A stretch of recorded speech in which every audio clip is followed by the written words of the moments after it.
ನೀವೇನೇ ಮಾಡಿದ್ರು ಈ ಜಗತ್ತು ನಿಮ್ಮನ್ನ ಜಡ್ಜ್ ಮಾಡೋದನ್ನ ಸ್ಟಾಪ್ ಮಾಡಲ್ಲ. ಯಾಕ್ ಗೊತ್ತಾ? ನೀವು ದಪ್ಪ ಆದ್ರೆ ಅತಿಯಾಗಿ ತಿಂತೀರಾ ಅಂತಾರೆ. ಸುಮ್ನಿದ್ರೆ ಅಹಂಕಾರಿ ಅಂತಾರೆ. ಮಾತಾಡಿದ್ರೆ ಬಾಯಿ ಜಾಸ್ತಿ ಅಂತಾರೆ. ಸಣ್ಣ ಆದ್ರೆ ಏನೋ ರೋಗ ಬಂದಿದೆ, ಅದಕ್ಕೆ ಇಷ್ಟು ಸಣ್ಣ ಆಗಿದ್ದಾರೆ ಅಂತಾರೆ. ಒಳ್ಳೆ ಬಟ್ಟೆ ಹಾಕೊಂಡ್ರೆ ಶೋ ಅಪ್ ಮಾಡಕ್ ಹಾಕೊಂಡಿದ್ದಾರೆ ಅಂತ ಅಂತಾರೆ. ಸಿಂಪಲ್ ಆಗಿದ್ರೆ ಬಡವ ಅನ್ಕೋತಾರೆ. ಜೋಕ್ ಮಾಡಿದ್ರೆ ಇನ್ನೂ ಮೆಚುರಿಟಿನೇ ಬಂದಿಲ್ಲ ಇವಕ್ಕೆಲ್ಲ ಅಂತಾರೆ. ನೀವು ಎಷ್ಟೇ ಜಾಗರೂಕವಾಗಿ ಇದ್ದು ಹೆಜ್ಜೆ ಇಟ್ಟರೂ ಕೂಡ ಜನ ಏನಾದ್ರೂ ಒಂದು ಹೇಳ್ತಾನೆ ಇರ್ತಾರೆ. ಅದಕ್ಕೋಸ್ಕರ ನಿಮ್ಗಾಗಿ ನೀವು ಬದುಕಿ, ಬೇರೆಯವ್ರಿಗೋಸ್ಕರ ಅಲ್ಲ ಅನ್ನೋದನ್ನ ಮೋಟಿವೇಶನ್ ಆಗಿ ತಗೊಳ್ಳಿ ಅನ್ನೋದನ್ನ ಹೇಳ್ತಾ ಇದ್ದೀನಿ.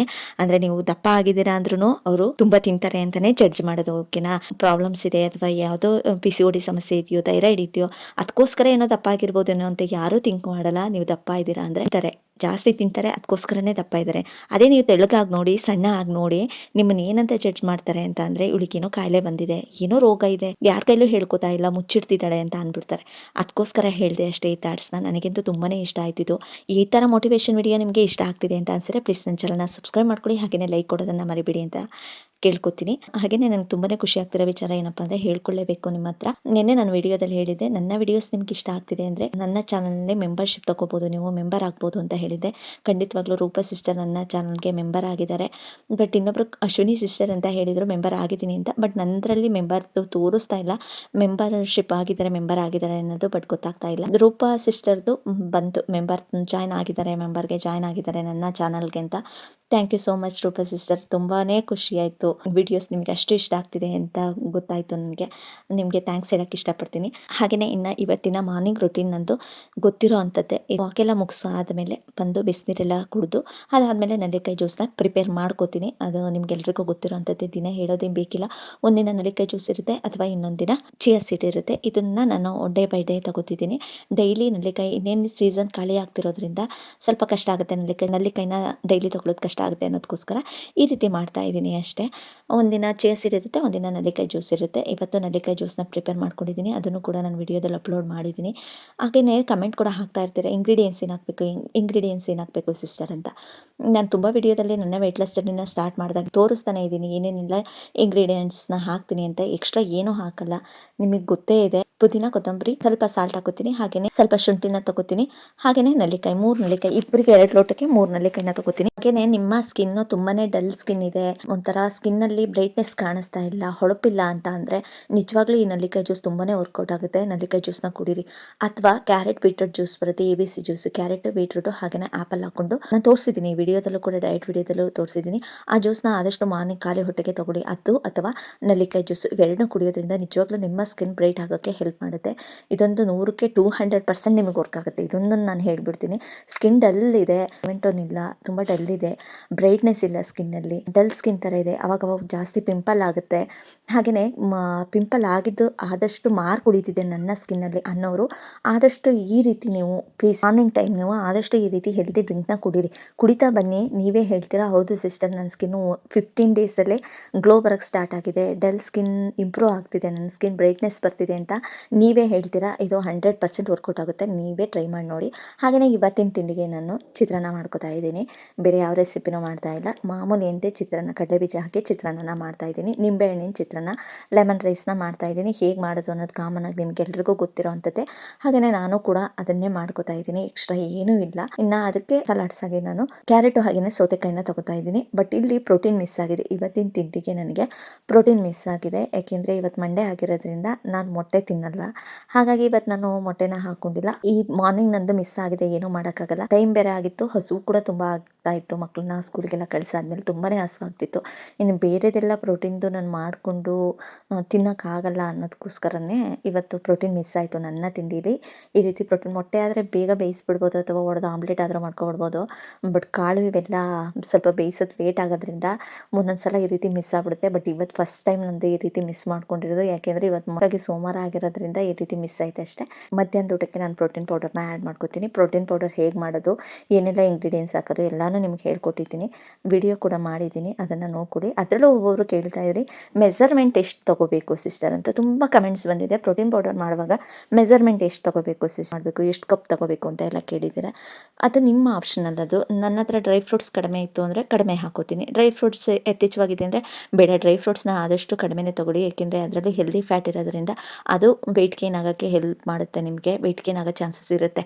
ಹಾಗಾಗಿ ಗೋಡಂಬಿ ಬಾದಾಮಿನ ಸ್ವಲ್ಪ ಕಡಿಮೆನೇ ತೊಗೊಳ್ಳಿ. ಸೀಡ್ಸ್ ತೊಗೊಳ್ಳಿ, ಸನ್ಫ್ಲವರ್ ಸೀಡ್ಸು, ಹಾಗೆಯೇ ಪಂಪ್ಕಿನ್ ಸೀಡ್ಸು, ಫ್ಲಾಕ್ಸ್ ಸೀಡು ಇವೆಲ್ಲನೂ ಸೀಡ್ಸ್‌ನ ಜಾಸ್ತಿ ಹಾಕೊಳ್ಳಿ.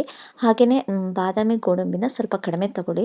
ವಾಲ್ನಟ್ ಇವು 3ನ್ನ ಸ್ವಲ್ಪ ಕಡಿಮೆ, ಬಾದಾಮಿ ಜಾಸ್ತಿ ಹಾಕಿದ್ರೂ ಗೋಡಂಬಿ ಮತ್ತು ವಾಲ್ನಟ್‌ನ ಸ್ವಲ್ಪ ಕಡಿಮೆ ತಗೊಳ್ಳಿ. ಏಕೆಂದರೆ ಅದರಲ್ಲೂ ಫ್ಯಾಟ್ ಜಾಸ್ತಿ ಇರೋದ್ರಿಂದ. ಹಾಗೆಯೇ ವಾಲ್ನಟ್‌ನ ಜಾಸ್ತಿ ಯೂಸ್ ಮಾಡೋದ್ರಿಂದ ನೀವು ಪ್ರೋಟೀನ್ ಪೌಡರ್‌ನ ತುಂಬ ದಿನ ಇಡೋಕ್ಕಾಗಲ್ಲ. ಅದಕ್ಕೋಸ್ಕರ ಹೇಳ್ತಾ ಇದ್ದೀನಿ. ಅದು ಬಿಟ್ಟರೆ ಕಾಳು ಐಟಮು ಎಲ್ಲ ರೀತಿಲಿ ಬೇಕು ಜಾಸ್ತಿ ಮಾಡ್ಕೋತೀನಿ ಅಂದರೆ ಒಂದೊಂದು ಕಪ್ ಎಲ್ಲ ಕಾಳನ್ನೂ ಒಂದೊಂದು ಕಪ್ ಮೆಸರ್ಮೆಂಟಲ್ಲೇ ತೊಗೊಳ್ಳಿ. ಒಂದೊಂದು ಕಪ್ಪೇ ತೊಗೊಳ್ಳಿ ಕಾಳನ್ನ. ಇದರಲ್ಲಿ ಹೆಲ್ದಿ ಪ್ರೋಟೀನ್ ಇರೋದ್ರಿಂದ ಅದ್ರ ಜೊತೆಗೆ ಸ್ವಲ್ಪ ಕಾರ್ಬ್ಸು ಇರೋದ್ರಿಂದ ವೆಯ್ಟ್ ಲಾಸ್ಗೆ ಹೆಲ್ಪ್ ಮಾಡುತ್ತೆ. ಬಟ್ ತುಂಬಾ ಡ್ರೈ ಫ್ರೂಟ್ಸ್ ಹಾಕ್ತೀನಿ ಅನ್ನೋರು ತುಂಬ ಒಳ್ಳೆಯದೇ. ಬಟ್ ನೀವು ವೆಯ್ಟ್ ಲಾಸ್ ಮಾಡ್ತಿರೋದ್ರಿಂದ 25 ಡೇಸ್ ಚಾಲೆಂಜ್ ತೊಗೊಂಡಿರೋದ್ರಿಂದ ಇದು ಸ್ವಲ್ಪ ನಿಮಗೆ ವೆಯ್ಟ್ ಗೇನ್ ಆಗೋ ಚಾನ್ಸಸ್ ಜಾಸ್ತಿ ಇರುತ್ತೆ. ಅದಕ್ಕೋಸ್ಕರ ಹೇಳಿದೆ ಅಷ್ಟೇ. ಇವತ್ತು ನನ್ನ ವೆಯ್ಟು ಏನು ಅಂದರೆ ಸ್ವಲ್ಪ ಡಿಫ್ರೆಂಟ್ ಇರಲಿ. 16 ಡೇಸಲ್ಲಿ ನನ್ನ ವೆಯ್ಟು ಸ್ವಲ್ಪ ಯಾವತ್ತು ಖಾಲಿ ಹೊಟ್ಟೆಗೆ ನಾನು ನನ್ನ ವೆಯ್ಟ್ನ ನಿಮಗೆ ತಿಳಿಸ್ತಾ ಇದ್ದೆ. ಇವತ್ತು ಸ್ವಲ್ಪ ಡಿಫ್ರೆಂಟಾಗಿ ತಿಳಿಸಿದ್ದೀನಿ. ಯಾಕೆ ಅಂದರೆ ಊಟ ಆದಮೇಲೆ ನನ್ನ ವೆಯ್ಟ್ ಎಷ್ಟು ಬರುತ್ತೆ ಅಂತ. ಫಸ್ಟ್ ಏನಂದು ಮಾಮೂಲಿ ಅಂತ ಎಲ್ರಿಗೂ ಗೊತ್ತಿರೋ ಅಂಥದ್ದೇ 61.5 kg ಇದ್ದೆ ನಾನು. ಇವತ್ತು ನನ್ನ ವೆಯ್ಟ್ ಬಂದು 59.90 ಇದೆ. ಊಟ ಆದಮೇಲೆ ಬೆಳಗ್ಗೆ ತಿಂಡಿ ಮಾಡಿದ್ದೀನಿ, ಹಾಗೆಯೇ ಮಾಮೂಲಿ ನೀರೆಲ್ಲ ಕುಡ್ದಿರ್ತೀವಿ, ಹಾಗೆಯೇ ಮಧ್ಯಾಹ್ನದ ಊಟನೂ ಮುಗಿಸಿದ್ದೀನಿ. ನನ್ನ ಟೈಮು ಕೂಡ ನಿಮಗೆ ತೋರಿಸ್ತಾ ಇದ್ದೀನಿ. ಈ ವಿಡಿಯೋದಲ್ಲಿ ಯಾವುದೇ ರೀತಿ ಎಡಿಟ್ ಮಾಡಿಲ್ಲ, ಕಟ್ ಮಾಡಿಲ್ಲ. ನೀವು ನೋಡ್ತಾ ಇರ್ಬೋದು ವೆಯ್ಟ್ ಲಾಸ್ ಮಿಷಿನ್ ಮೇಲೆ ನಾನು ನಿಂತ್ಕೊಂಡೆ ನನ್ನ ವೆಯ್ಟ್ನ ನಿಂತ್ಕೊಂಡು ಹಾಗೆಯೇ ನಿಮಗೆ ಗಡಿಯಾರನೂ ಕೂಡ ತೋರಿಸ್ತಾ ಇದ್ದೀನಿ ಟೈಮ್ ಎಷ್ಟಾಗಿದೆ ಅಂತ. ಇದರಲ್ಲಿ ಎಡಿಟ್ ಯಾವುದೇ ರೀತಿ ಕಟ್ ಮಾಡಿಲ್ಲ. ವಿಡಿಯೋನ ನೋಡಿ ಅಬ್ಸರ್ವ್ ಮಾಡಿ ನೋಡಿ, ಯಾವುದೇ ರೀತಿ ಕಟ್ ಮಾಡಿಲ್ಲ, ಹಾಗೆಯೇ ಫೇಕು ಇಲ್ಲ. ನನ್ನ ವೆಯ್ಟ್ ಬಂದು 59.90 ಇದೆ. ತುಂಬಾ ಖುಷಿ ಆಯಿತು. ಊಟ ಮಾಡಿ ಬೆಳಗ್ಗೆ ತಿಂಡಿ ಮಾಡಿದ್ದೀನಿ, ಬ್ರೇಕ್ಫಾಸ್ಟ್ ಮಾಡಿದ್ದೀನಿ, ಅದ್ರ ಜೊತೆ ವಾಟರ್ ಕೂಡ ತೊಗೊಂಡಿದ್ದೀನಿ, ಹಾಗೆಯೇ ಒಂದು ಲೋಟ ಕಾಫಿನೂ ಕೂಡ ಕುಡ್ದಿದ್ದೀನಿ, ಅದ್ರ ಜೊತೆ ಮಧ್ಯಾಹ್ನದ ಊಟ ಮಾಡಿದ್ದೀನಿ. ಆದರೂ ನನ್ನ ವೆಯ್ಟು ಇಷ್ಟು ಬಂದಿದೆ. ನಿಜ ಸಾಕು. ಇಷ್ಟು ಕಡಿಮೆ ಆಗಿದೆ ಅಂದರೆ ನಿಜವಾಗ್ಲೂ ಖುಷಿ ಅಂತ ಅನಿಸುತ್ತೆ. ಬಟ್ ನೀವು ನಾಳೆ ವೆಯ್ಟ್ ಚೆಕ್ ಮಾಡುವಾಗ ಆದಷ್ಟು ಖಾಲಿ ಹೊಟ್ಟೆಗಿಂತ ಒಂದು ಸಲ 15 ಡೇಸ್ಗೆ ಒಂದು ಸಲ ಊಟ ಆದಮೇಲೆ ಒಂದು ಸಲ ಈ ರೀತಿ ಚೆಕ್ ಮಾಡಿ ನೋಡಿ, ಹೇಗಿರುತ್ತೆ ನಿಮ್ಮ ವೆಯ್ಟ್ ಎಷ್ಟಿರುತ್ತೆ ಅನ್ನೋದು ಗೊತ್ತಾಗುತ್ತೆ. ಯಾಕೆಂದರೆ ನಾವು ಯಾವಾಗಲೂ ಖಾಲಿ ಹೊಟ್ಟೆಗೆ ಎನಿ ಟೈಮ್ ಚೆಕ್ ಮಾಡಲ್ಲ. ಯಾವ್ದಾದ್ರು ಎಲ್ಲಾದರೂ ಒಂದು ಕಡೆ ಹೋದ್ವಿ, ಹಾಸ್ಪಿಟಲ್ಗೆ ಹೋದ್ವಿ, ಅಥವಾ ಯಾವ ಕಡೆನಾದ್ರು ಒಂದು ಕಡೆ ಹೋದ್ವಿ ಅಂದರೆ ಊಟ ಆದಮೇಲೂ ಕೂಡ ವೆಯ್ಟ್ನ ಚೆಕ್ ಮಾಡಿದಾಗ ನಮ್ಮ ವೆಯ್ಟ್ ಎಷ್ಟು ಬರ್ಬೋದು ಅನ್ನೋ ಕ್ಯೂರಿಯಾಸಿಟಿ ಇರುತ್ತೆ. ಅದಕ್ಕೋಸ್ಕರ ಹೇಳಿದೆ ಅಷ್ಟೇ. ಈ ರೀತಿ ಮಾಡ್ಕೊಂಡು ನೋಡಿ. ಒಂದು ಊಟ ಆದಮೇಲೆ 59.90 ಸಮಥಿಂಗ್, ಒಂದು 100 ಗ್ರಾಮ್ ಕಮ್ಮಿ ಆಗಿ 60 ಬಂದಿದೆ. ಅಂದರೆ 1.5 kg ಕಡಿಮೆ ಆಗಿದೆ. ನಾರ್ಮಲಾಗಿ ನನ್ನ ವೆಯ್ಟು 1.5 kg 16 ದಿನಕ್ಕೆ ಕಡಿಮೆ ಮಾಡ್ಕೊಂಡಿದ್ದೀನಿ. ಇದನ್ನು ಹೇಳೋಕ್ಕೆ ನಾನು ಇಷ್ಟಪಡ್ತೀನಿ. ಇನ್ನು ಮಧ್ಯಾಹ್ನದ ಊಟಕ್ಕೆ ಇದು ಸ್ವಲ್ಪ ಸಾಂಬಾರು ಡಿಫ್ರೆಂಟ್ ಇದೆ. ಸಾಮಾನ್ಯವಾಗಿ ಇದನ್ನು ನಮ್ಮ ಹಾಸನ ಸೈಡವ್ರಿಗೆ ಹಾಗೆಯೇ ಕೊಡಗಿನ ಸೈಡವ್ರಿಗೆ ಇದು ಗೊತ್ತಿರುತ್ತೆ. ನಮ್ಮ ಹಾಸನ ಸೈಡವರು, ಕೊಡಗಿನ ಸೈಡವರು ಈ ಸೊಪ್ಪನ್ನ ಯೂಸ್ ಮಾಡ್ತೀವಿ. ಈ ಸೊಪ್ಪು ನೇಮ್ ಬಂದು ಕೆಸಿನ ಸೊಪ್ಪು ಅಂತ ಹೇಳ್ತೀವಿ. ಇದನ್ನೆಲ್ಲ ನಮ್ಮ ಸೈಡು ಗೌರಿ ಹಬ್ಬದ ಟೈಮಲ್ಲಿ ಮಾಡ್ತಾರೆ. ಇದನ್ನು ಗೌರಿ ಹಬ್ಬದ ದಿನ ಇದೇ ಸಾಂಬಾರು, ಕೆಸಿನ ಸೊಪ್ಪಿನ ಸಾಂಬಾರನ್ನೇ ನಾವು ಮಾಡೋದು. ಗಣೇಶನ ಹಬ್ಬದ ದಿನ ಕಡುಬು, ಸೂಸ್ಲು, ಮೋದಕ ಇವೆಲ್ಲ ಮಾಡೋದು ಕಾಮನು. ಬಟ್ ಗೌರಿ ಹಬ್ಬದ ದಿನ ಸ್ಪೆಷಲ್ ಏನಪ್ಪ ಅಂದರೆ ಈ ಕೆಸರು ಸೊಪ್ಪಿನ ಸಾಂಬಾರೇ ನಮ್ಮ ಕಡೆ ಸ್ಪೆಷಲ್ಲು. ಸೀಸನ್ ಇದು ಇರೋದ್ರಿಂದ ಎಲ್ಲ ಟೈಮಲ್ಲೂ ಈ ಸೊಪ್ಪನ್ನ ಯೂಸ್ ಮಾಡಲ್ಲ. ಈ ಸೀಸನಲ್ಲಿ ಮಾತ್ರ ಈ ಸೊಪ್ಪನ್ನ ಯೂಸ್ ಮಾಡೋದು. ಕೆಸಿನ ಸೊಪ್ಪು ಅಂತ ಇದು. ಅಮ್ಮ ಊರಿಂದ ಬಂದಿದ್ದರು, ಹೇಳಿದ್ದೆ ನಾನು ಲಾಸ್ಟ್ ವಿಡಿಯೋದಲ್ಲೇ. ಅವರು ಕೆಸಿನ ಸೊಪ್ಪು ತೊಗೊಂಬಂದಿದ್ರು, ಅವತ್ತಿಂದ ಮಾಡೋಕ್ಕಾಗಿರಲಿಲ್ಲ. ಅದನ್ನು ಇವತ್ತು ಸೊಪ್ಪಿನ ಸಾಂಬಾರು ಕೂಡ ಮಾಡಿಕೊಂಡೆ. ಸಾಂಬಾರು ಸ್ವಲ್ಪ ಡಿಫ್ರೆಂಟಾಗಿ ಮಾಡೋದಾಗಿರುತ್ತೆ. ಯಾಕೆಂದರೆ ಕಡಲೆಕಾಳು ಅಥವಾ ಹಸಿ ಕಾಳು, ಹಸಿ ತಟ್ಗುಣಿ ಕಾಳು ಅಥವಾ ಕಡಲೆಕಾಳು ಹಾಕಿ, ಆಲೂಗೆಡ್ಡೆ ಅಥವಾ ಹಲಸಿನ ಬೀಜ, ಈ ಟೈಮಲ್ಲಿ ನಮ್ಮ ಕಡೆ ಹಲಸಿನಣ್ಣಿನ ಸೀಸನ್ ಇರೋದ್ರಿಂದ ಹಲಸೆ ಬೀಜನೂ ಕೂಡ ಇದಕ್ಕೆ ಆ್ಯಡ್ ಮಾಡ್ತಾರೆ. ಹಲಸೆ ಬೀಜ ಇಲ್ಲಿ ಸಿಗಲಿಲ್ಲ. ಊರ ಕಡೆ ಆದರೆ ಆರಾಮಾಗಿ ಹಲಸಿನ ಹಣ್ಣೆಲ್ಲ ಸಿಗ್ತಾ ಇರುತ್ತೆ. ಹಲಸೆ ಬೀಜನೂ ಕೂಡ ಒಣಗಿಸಿ ಅದ್ರ ಸಿಪ್ಪೆ ಎಲ್ಲ ತೆಗೆದು ಕಟ್ ಮಾಡಿ ಸಾಂಬಾರಿಗೂ ಕೂಡ ಯೂಸ್ ಮಾಡ್ತೀವಿ. ಒಂಥರ ಚೆನ್ನಾಗಿರುತ್ತೆ. ಈ ಸಾಂಬಾರು ಒಂದಿನ ತಿನ್ನೋದಕ್ಕಲ್ಲ, ಈ ಸಾಂಬಾರನ್ನ ಕುದಿಸ್ಕೊಂಡು ಬೇಯಿಸಿ 2 ದಿನ ತಿನ್ನೋಕ್ಕೂ ತುಂಬ ಚೆನ್ನಾಗಿರುತ್ತೆ. ಬೋರು ಅಂತಲೇ ಅನಿಸಲ್ಲ, ಅಷ್ಟು ಚೆನ್ನಾಗಿರುತ್ತೆ ಈ ಸಾಂಬಾರು. ಸಾಂಬಾರಿಗೆ ಹುಳಿ ಬಿಟ್ಟೆ ಮಾಡಬೇಕು. ಸ್ವಲ್ಪ ಹುಣಸೆಹಣ್ಣಿನ ಹುಳಿ ಹಾಕಿಯೇ ಈ ಸಾಂಬಾರನ್ನ ಮಾಡಬೇಕು, ಆಗ ಟೇಸ್ಟ್ ಚೆನ್ನಾಗಿರುತ್ತೆ. ಇಲ್ಲ ಅಂದರೆ ಹುಳಿ ಬಿಡಲಿಲ್ಲ ಅಂದರೆ ಬಾಯಿ ಎಲ್ಲ ಕಡ್ತಾ ಬಂದಂಗೆ ಆಗುತ್ತೆ. ಈ ಸೊಪ್ಪು ಸೋಸ್ಕೊಳ್ಳುವಾಗಲೂ ಅಷ್ಟೇ, ಸೊಪ್ಪಿನ ತುದಿ ಇದೆಯಲ್ಲ, ಸೊಪ್ಪಿದೆಯಲ್ವಾ, ಆ ಬಡ್ಡೆನ ಬಿಡಿಸುವಾಗಲೂ ಕೂಡ ಅದರಲ್ಲಿ ನಾರು ಇರುತ್ತೆ. ಆ ನಾರನ್ನೆಲ್ಲ ತೆಗೆದು ಅದನ್ನೆಲ್ಲ ನೀಟಾಗಿ ತೆಗೆದಾದ್ಮೇಲೆ ಆ ಸೊಪ್ಪನ್ನ ಸೋಸ್ಕೋಬೇಕಾಗುತ್ತೆ. ಸೋಸ್ಕೊಂಡು ಇನ್ನು ಉಳಿದಿರೋ ಅವರೆ ಹೂವಿನ ಎಲೆ ಬರುತ್ತಲ್ಲ, ಲೋಟಸ್ ಎಲೆ ಬರುತ್ತಲ್ವಾ, ಆ ರೀತಿ ಶೇಪ್ ಇರುತ್ತೆ ಸ್ವಲ್ಪ. ಅದೇ ಅಲ್ಲ ಇದು. ಬಟ್ ನೀವು ಯೂಸ್ ಮಾಡೋರಾಗಿದ್ದರೆ ಗೊತ್ತಿರುತ್ತೆ, ಇಲ್ಲ ಅಂದರೆ ಖಂಡಿತವಾಗ್ಲೂ ಈ ಸೊಪ್ಪನ್ನ ಯೂಸ್ ಮಾಡೋಕ್ಕೆ ಹೋಗಬೇಡಿ. ಬೇರೆ ಇದೇ ರೀತಿ ತುಂಬ ಬೇರೆ ಸೊಪ್ಪು ಕೂಡ ಇರುತ್ತೆ, ಹಾಗಾಗಿ ಹೇಳ್ತಾ ಇದ್ದೀನಿ. ಅಂಥ ಸೊಪ್ಪೆಲ್ಲ ಸ್ವಲ್ಪ ಡೇಂಜರಸ್ಸು. ಇದು ಈ ಸೀಸನಲ್ಲಿ ಮಾತ್ರ ಬರುವಂತಹ ಸೊಪ್ಪು. ಮಳೆಗಾಲದಲ್ಲಿ ಗೌರಿ ಹಬ್ಬದ ಸೀಸನ್ ಬರೋ ಅಂತ. ಅದಕ್ಕೆ ಸ್ವಲ್ಪ ಕಾಳು ಹಾಗೆಯೇ ಮೊಳಕೆ ಕಾಳನ್ನು ಕೂಡ ಹಾಕೊಂಡಿದ್ದೀನಿ ಇದರಲ್ಲಿ. ಹಾಗೆಯೇ ಹಸಿ ಕಾಳನ್ನ ಆ್ಯಡ್ ಮಾಡಿಕೊಂಡು ಆಲೂಗೆಡ್ಡೆನೂ ಕಟ್ ಮಾಡಿಕೊಂಡು ಒಂದು ಆಲೂಗೆಡ್ಡೆ ತೊಗೊಂಡಿದ್ದೀನಿ. ಇನ್ನು ಈ ಸೊಪ್ಪೆಲ್ಲ ಸೋಸ್ಕೊಂಡು ಕಟ್ ಮಾಡಿಕೊಂಡು ನೀಟಾಗಿ ಸೊಪ್ಪೆಲ್ಲ ತೊಳ್ಕೊಂಡು ಈ ಸಾಂಬಾರಿಗೆ ಬೇಯಿಸ್ಕೊತಾ ಇದ್ದೀನಿ.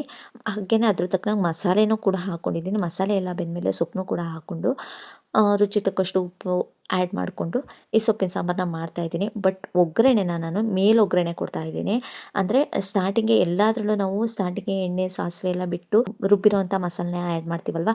ಬಟ್ ಇದ್ರಲ್ಲಿ ಹಂಗಲ್ಲ, ಕಾಳನ್ನ ನೀರಲ್ಲಿ ಬೇಯಿಸಿ ಆದಮೇಲೆ ಅದ್ರ ಮೇಲೆ ಆಲೂಗೆಡ್ಡೆ ಎಲ್ಲ ಹಾಕ್ಕೊಂಡು ಮಸಾಲೆನ ಚೆನ್ನಾಗಿ ಬೇಯಿಸ್ಕೊಂಡು ಅದಾದಮೇಲೆ ಅದಕ್ಕೆ ಮಸಾಲೆ ಎಲ್ಲ ಬೆಂದಾದಮೇಲೆ ಚೆನ್ನಾಗಿ ಹಸಿ ವಾಸನೆ ಎಲ್ಲ ಹೋಗಿದೆ ಅಂದಮೇಲೆ ನೀರನ್ನ ಆ್ಯಡ್ ಮಾಡಿಕೊಂಡು ನೀರೆಲ್ಲ ಕುದ್ದು ಎಲ್ಲ ಸೊಪ್ಪೆಲ್ಲ ಬೆಂದು ಎಲ್ಲ ಆಗಿದೆ ಲಾಸ್ಟ್ ಅನ್ನುವಾಗ ಮೇಲೊಗ್ಗರಣೆ ಹಾಕ್ತೀವಿ ನಾವು. ಮೇಲೊಗ್ಗರಣೆಗೆ ಇಲ್ಲಿ ಸಾಸಿವೆ, ಹಾಗೆಯೇ ಬೆಳ್ಳುಳ್ಳಿ, ಒಣಮೆಣಸಿನ್ಕಾಯಿ ಇದಿಷ್ಟನ್ನ ನಾನು ತೊಗೊಂಡಿದ್ದೀನಿ. ತೊಗೊಂಡು ಮಾಮೂಲಿಯಂತೆ ಮೇಲೊಗ್ಗರಣೆ ಹಾಕಿ ಮುಚ್ಚಿಟ್ಟಿದ್ದೀನಿ. ಇದಿಷ್ಟು ಸಾಂಬಾರು.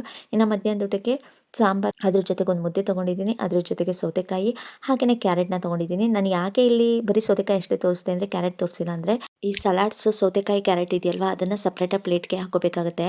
ಇಲ್ಲಾಂದರೆ ಈ ತಟ್ಟೆಗೆ ಮುದ್ದೆ ಹಾಗೆಯೇ ಸಾಂಬಾರು, ಸೊಪ್ಪಿನ ಸಾಂಬಾರನ್ನ ಆ್ಯಡ್ ಮಾಡಿಕೊಂಡಾಗ ಆ ಸಲಾಡ್ಸ್ನು ಕೂಡ ಸೈಡಲ್ಲಿ ಇಟ್ಕೊಬಿಟ್ರೆ ಈ ಸಾಂಬಾರ್ದೆಲ್ಲ ಕ್ಯಾರೆಟ್ಗೆ ಹಾಗೆಯೇ ಸೌತೆಕಾಯಿಗೆ ಟಚ್ ಆಗಿಬಿಡುತ್ತೆ. ಅದಕ್ಕೋಸ್ಕರ ಸಪ್ರೇಟಾಗಿ ಇಟ್ಕೊಳ್ಳೋಕ್ಕೋಸ್ಕರ ಇಲ್ಲಿ ಒಂದು 2-3 ಪೀಸ್ ಸೌತೆಕಾಯಿನ ಇಟ್ಟು ಸಾಂಬಾರು ಬಿಟ್ಟೆ ಆಯಿತಾ.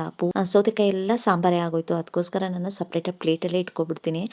ಆವಾಗ ಒಂದೊಂದ್ಸಲ ನಿಮಗೆ ವಿಡಿಯೋ ಮಾಡುವಾಗ ಬರೀ ಮುದ್ದೆ ಅಥವಾ ಸಾಂಬಾರೇ ತೋರಿಸ್ಬಿಡ್ತೀನಿ. ಪ್ಲೇಟಲ್ಲಿ ಕಟ್ ಮಾಡಿ ಇಟ್ಟಿರೋದನ್ನ ವಿಡಿಯೋನೇ ಮಾಡ್ಕೊಂಡಿರಲ್ಲ. ಒಂದೊಂದ್ಸಲ ಈ ರೀತಿ ಮಿಸ್ ಆಗ್ಬಿಡುತ್ತೆ. ಸಪ್ರೇಟ್ ಪ್ಲೇಟಲ್ಲಿ ಇಟ್ಕೊಬಿಟ್ರೆ ಇದು ಬೆಸ್ಟು ಅಂತ ಹೇಳ್ತೀನಿ. ಇಲ್ಲಿ ನೋಡಿ ನಿಮಗೆ ಗೊತ್ತಾಗ್ತಿರ್ಬೋದು, ನಾನು ಸಾಂಬಾರು ಬಿಡ್ತಿದ್ದ ಹಾಗೆಯೇ ಸೌತೆಕಾಯಿ ಕಟ್ ಮಾಡಿದ್ದೀನಿ. ಒಂದು 3 ಪೀಸ್ ಅಷ್ಟೇ ಇಟ್ಟಿದ್ದೀನಿ. ಅಲ್ಲಿಗೂ ಕೂಡ ಆಗಿಬಿಡುತ್ತೆ. ಹಾಗಾಗಿ ನನಗೆ ಅದು ಸ್ವಲ್ಪ ನಂಗೆ ಇಷ್ಟ ಆಗಲ್ಲ. ಸಪ್ರೇಟಾಗಿ ಪ್ಲೇಟಲ್ಲಿದ್ರೇ ಇಷ್ಟ ಆಗುತ್ತೆ. ಅದಕ್ಕೋಸ್ಕರ ಅಷ್ಟೇ ನಿಮಗೆ ತೋರ್ಸೋಕ್ಕೋಸ್ಕರ ಈ ರೀತಿ ಮಾಡಿದೆ. ಬಟ್ ಕ್ಯಾರೆಟ್ ಬೇರೆ ಕಡೆನೇ ಇದೆ, ಪ್ಲೇಟಲ್ಲಿದೆ. ಅದನ್ನು ಆ್ಯಡ್ ಮಾಡ್ಕೊಂಡು ತಿನ್ಕೋತೀನಿ. ಇದಿಷ್ಟು ಮಧ್ಯಾಹ್ನದ ಊಟ ಆಗಿರುತ್ತೆ. ಇನ್ನು ರಾತ್ರಿ ಊಟಕ್ಕೆ ಲೈಟಾಗೆ ಊಟ ಮಾಡಿ, ನಾನಿಲ್ಲಿ ರಾತ್ರಿ ಊಟಕ್ಕೆ ಪ್ರೋಟೀನ್ ಪೌಡರ್ ಗಂಜಿ ತೊಗೊಂಡಿದ್ದೀನಿ. ಅದ್ರ ಜೊತೆಗೆ ಇಲ್ಲಿ ಪಪ್ಪಾಯ ಹಣ್ಣು ಕೂಡ ಇತ್ತು. ಪಪ್ಪಾಯ ಹಣ್ಣನ್ನ ಕಟ್ ಮಾಡ್ಕೊಂಡಿದ್ದೀನಿ. ಇದಿಷ್ಟು ನನ್ನ ರಾತ್ರಿ ಊಟ ಆಗಿರುತ್ತೆ. ಇದಿಷ್ಟೇ ರಾತ್ರಿ ಊಟ ಮುಗ್ದೋಗುತ್ತೆ ನಂದು. ವಿಡಿಯೋ ನಿಮಗೆ ಸ್ವಲ್ಪನಾದರೂ ಇಷ್ಟ ಆದರೆ, ನನ್ನ ವಿಡಿಯೋ ಇಷ್ಟ ಆಯಿತು ಅಂತ ಅನಿಸಿದರೆ ಪ್ಲೀಸ್ ನನ್ನ ಚಾನಲ್ನ ಸಬ್ಸ್ಕ್ರೈಬ್ ಮಾಡ್ಕೊಳ್ಳಿ ಅಂತ ಕೇಳ್ಕೊತೀನಿ. ಹಾಗೆಯೇ ನನ್ನ ವಿಡಿಯೋಸ್ ನಿಮಗೆ ಇಷ್ಟ ಆಗ್ತಿದ್ರೆ, ಇಲ್ಲಿವರೆಗೂ ನೋಡಿದ್ದು ನಿಮಗೆ ಖುಷಿ ಅಂತ ಅನ್ನಿಸ್ತು ಅಂದರೆ, ಇನ್ನೂ ಉತ್ತಮವಾದಂತಹ ಮಾಹಿತಿಗಳು ಬೇಕು ಅಂತ ಅನಿಸಿದರೆ ನನ್ನ ಚಾನಲ್ನಲ್ಲಿರುವಂತಹ ಜಾಯಿನ್ ಬಟನ್ನ ಕ್ಲಿಕ್ ಮಾಡಿ. ಮೆಂಬರ್ಶಿಪ್ ಇರುತ್ತೆ, ಮೆಂಬರ್ಶಿಪ್ನ ತಗೊಳ್ಳಿ ಅಂತ ಹೇಳ್ತೀನಿ. ಬೇಸಿಕ್ ಇರುತ್ತೆ, ಗೋಲ್ಡ್ ಇರುತ್ತೆ, ಡೈಮಂಡ್ ಇರುತ್ತೆ. ನಿಮಗೆ ಯಾವ್ದು ಇಷ್ಟ ಆಗುತ್ತೆ ಆ ಮೆಂಬರ್ಶಿಪ್ನ ತೊಗೊಂಡು ಜಾಯ್ನ್ ಆಗಿ ಅಂತ ಕೇಳ್ಕೊತೀನಿ. ಇನ್ನು ನೆಕ್ಸ್ಟ್ ವಿಡಿಯೋದಲ್ಲಿ ಸಿಗ್ತೀನಿ. ಅಲ್ಲಿವರೆಗೂ ಎಲ್ರಿಗೂ ಟೇಕ್ ಕೇರ್, ಟಾಟಾ, ಬಾಯ್ ಬಾಯ್.